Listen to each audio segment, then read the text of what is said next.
Hi అండి, welcome back to our channel. ఈరోజు వీడియోలో నేను మన ఆంధ్ర స్పెషల్ అయిన మినప సున్నుండలు చేసి చూపించబోతున్నాను. మన అమ్మమ్మలు చేసే పద్ధతిలోనే నేను కూడా ఈ విధంగా ట్రై చేశాను. చాలా అంటే చాలా బాగా వచ్చింది. నెయ్యి వేసుకొని ఈ విధంగా లడ్డు చుట్టామంటే మంచి వాసనతో భలే టేస్టీగా ఉంటుందండి. మీరు కూడా ట్రై చేయండి. వీక్గా ఉన్న పిల్లలకి ఈ విధంగా చేసి పెడితే మంచి స్ట్రెంత్ అవుతారు. కానీ ఈ జనరేషన్లో పిల్లలు అయితే ఇట్లాంటివి తింటలేదండి. ఈ జనరేషన్ పిల్లలు అయితే కొంచెం తక్కువగానే తింటున్నారండి ఇట్లాంటివి. అయినా కూడా చేసి పెట్టాలి. మరి నేను చేసిన ఈ రెసిపీని మిస్ అవ్వకుండా ఉండాలంటే మీరు కూడా ఒకసారి ట్రై చేయండి. చాలా బాగా వస్తాయి సున్నుండలు. నాకైతే ఈ మినప సున్నుండలు 1/2 కేజీ మినపప్పుకి 1/2 కేజీ బెల్లం వేశాను. నెయ్యి అయితే నాకు నచ్చినంత వేసాను అనమాట. నేను ఎక్కువగా వేసుకోవాలని 25 నుంచి 35 వరకు అయితే సున్నుండలు వచ్చినాయండి. అన్నీ మంచి సైజులోనే ఉన్నాయన్నమాట. ఇంకా కొంచెం చిన్నవి చేసుకుంటే 35 వరకు వస్తాయి అన్నమాట. మరి ఇంకెందుకు ఆలస్యం, రెసిపీలోకి వెళ్ళిపోదాం.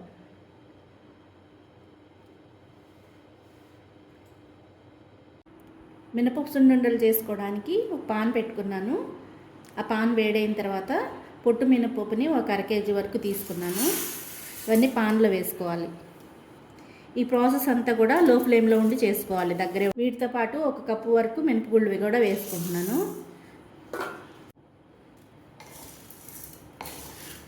ఇవన్నీ కూడా దగ్గరే ఉండి లో ఫ్లేమ్లో 20 నిమిషాల పాటు వేయించుకోవాలి.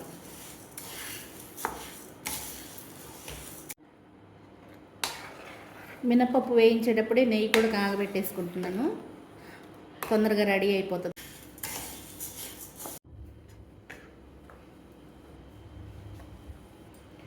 నెయ్యి కూడా మంచిగా రెడీ అయిపోయింది. స్టవ్ ఆపేసుకుని కొన్ని మెంతులు వేసుకుంటాను.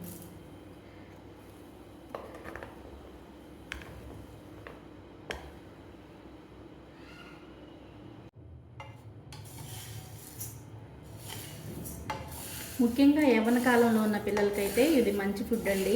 ఆడపిల్లలైనా మగపిల్లలైనా యవ్వన కాలంలో ఉన్న పిల్లలు తీసుకుంటే నడుముకి చాలా బలం అన్నమాట.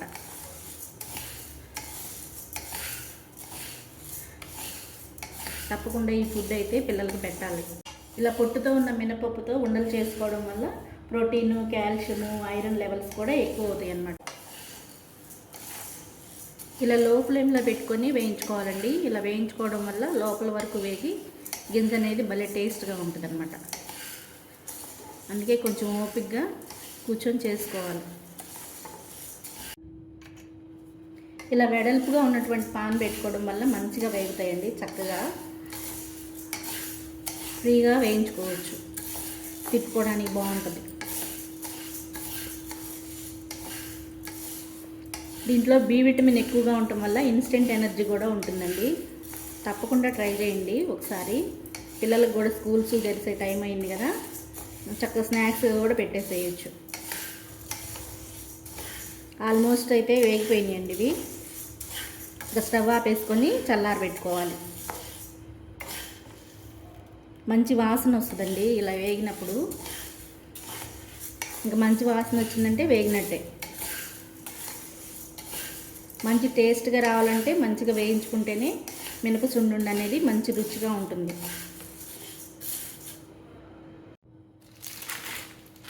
మినపప్పు అంతా చల్లారేలోపు బెల్లం అంతా తురుము పెట్టుకుంటాను. సన్నగా తురుముకుంటాను. 1/2 కేజీ మినపప్పుకి 1/2 కేజీ బెల్లం పడుతుందండి.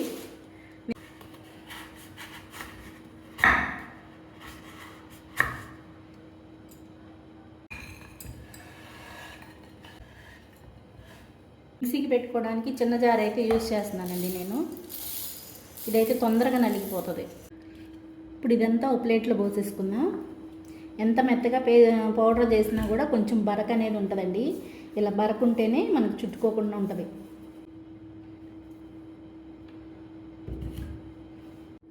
మినపప్పుతో పాటు కొన్ని బియ్యం కూడా వేయించుకున్నాను. ఇంకా లాస్ట్ ట్రిప్లో కొంచెం బెల్లం కూడా యాడ్ చేసుకుంటా మిక్సీ చేసుకుంటానండి. బెల్లం చాలామంది కలుపుకుంటారు, నేనైతే మిక్సీ పట్టుకుంటాను.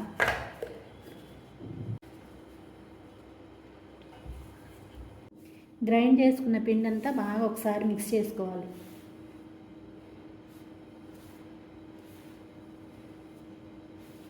పిండి అంతా బాగా కలిసేలాగా మిక్స్ చేసుకోవాలి. కొంతమంది యాలకుల పొడి కూడా వేసుకుంటారండి. మా ఇంట్లో అయితే యాలకుల పొడి తినరు అనమాట, అందుకే నేను వేసుకోవట్లేదు. మీకు నచ్చితే కొబ్బరి పొడి, యాలకుల పొడి కూడా వేసుకోవచ్చు.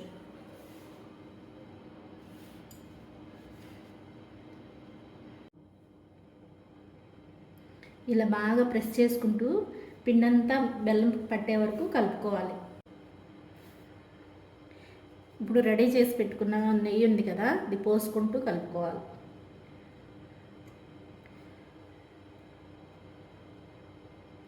నెయ్యి అనేది మీ ఆప్షన్ అండి, ఎంతైనా వేసుకోవచ్చు. కొంచెం ఎక్కువ వేసుకుంటేనే బాగుంటాయి లడ్డులు అనేవి.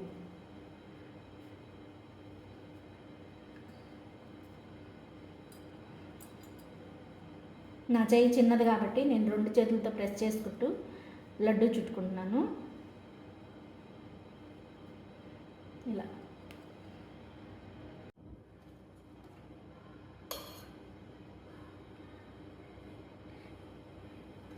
నెయ్యిలా పోసుకుంటూ ఉండలన్నీ కూడా ఈ విధంగా చుట్టేసుకోవాలి.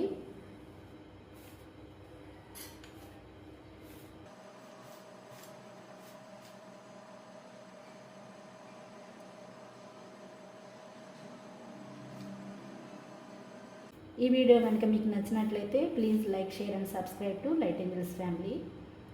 ఈ వీడియో చూస్తున్న ప్రతి ఒక్కరికి థ్యాంక్ యూ సో మచ్ అండి.